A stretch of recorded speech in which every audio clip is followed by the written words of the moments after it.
Welcome to this week's Hymn of the Week. This week we have ELW 428, Give Thanks for Saints. Of course, All Saints Sunday is coming up this Sunday. So this hymn, we have the text by Martin E. Leckebusch, and he was an English lyricist, and in his email, he says that he wrote this text as a response to Hebrews 11. A tale of many heroes of the faith. So opening up the Bible here to Hebrews 11, we have the examples of Abel, Enoch, and Noah. In verse 4, by faith Abel offered to God a more acceptable sacrifice than Cain's. Then it continues on. By faith Enoch was taken so that he did not experience death, and he was not found because God had taken him. And then by faith Noah warned by God about events as yet unseen. And then it continues to the faith of Abraham. By faith, Abraham obeyed when he was called to set out for a place that he was to receive as an inheritance. We continue. Turning the page here, we have the faith of Moses.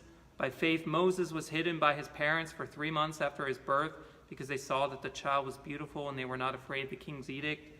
And then it continues on with the faith of other Israelite heroes. So like verse 32, actually 29, by faith the people passed through the Red Sea as if it were dry land. And 32, what more should I say, for time would fail me to tell of Gideon, Barak, Samson, Jephthah, David, and Samuel, and the prophets. So this text was a response to those heroes, the many heroes of the faith. And it was written in May 1998. Martin was born in Leicester, England, and it still lives in England today. The tune Repton is well known and is set with other texts in the ELW. It was composed by Hubert Parry, and it was from his oratorio Judith, which was written for the Birmingham Festival in 1888. And here's what's interesting about this tune to me personally, and even as an organist.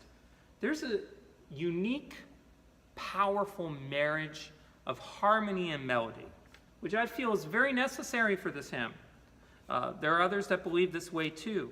And it can refer or possibly correlate or even make us think of the saints who have served Christ and have served Christ's church.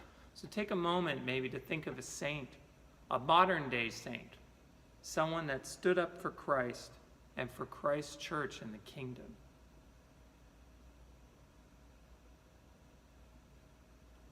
When we think of that saint, think about how the marriage of harmony and melody works for this. And see, here's why. Because and this is why I will actually start the hymn with the chimes, because I want us to hear the melody. But then I want us to hear the melody with the harmony, so we understand the need of the church and why we need the church today to proclaim the gospel. And not just to have the saint by themselves. We need the church, we need that, and we need the church more than ever today to give us encouragement in this time of a pandemic, so we can actually encourage each other and spur each other on and encourage, keep using that word over again, but maybe even cheer people on to share the gospel of Christ. That is what truly brings hope at this time. So this is Give Thanks for Saints.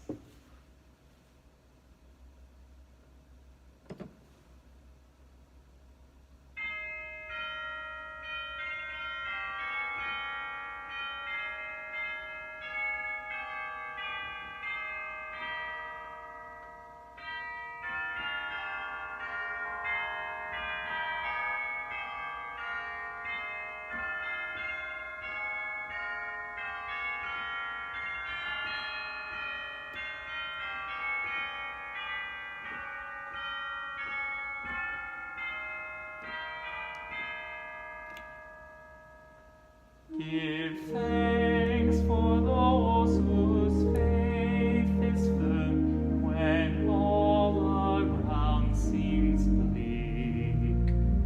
On God's good promise they rely, so while they live and when they die, how forcefully they speak. The strong who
No doubt this is a beautiful text by Martin E. Leckebusch that was inspired by Scripture, and it really does feel that way when you sing it in worship to God. The great thing about this piece, this hymn today, was I wanted to set it in a way that's a much softer registration, so it also gives us a chance to reflect on the sacrifice the saints have made, and the joy that comes with that sacrifice, and sometimes even the purity of that commitment through the pure, clear ooh sound of the flutes. And I want to thank Noel Rosthorn. He used his last verse arrangement for some of those ideas for the last verse. Thank you very much for listening to Hymn of the Week.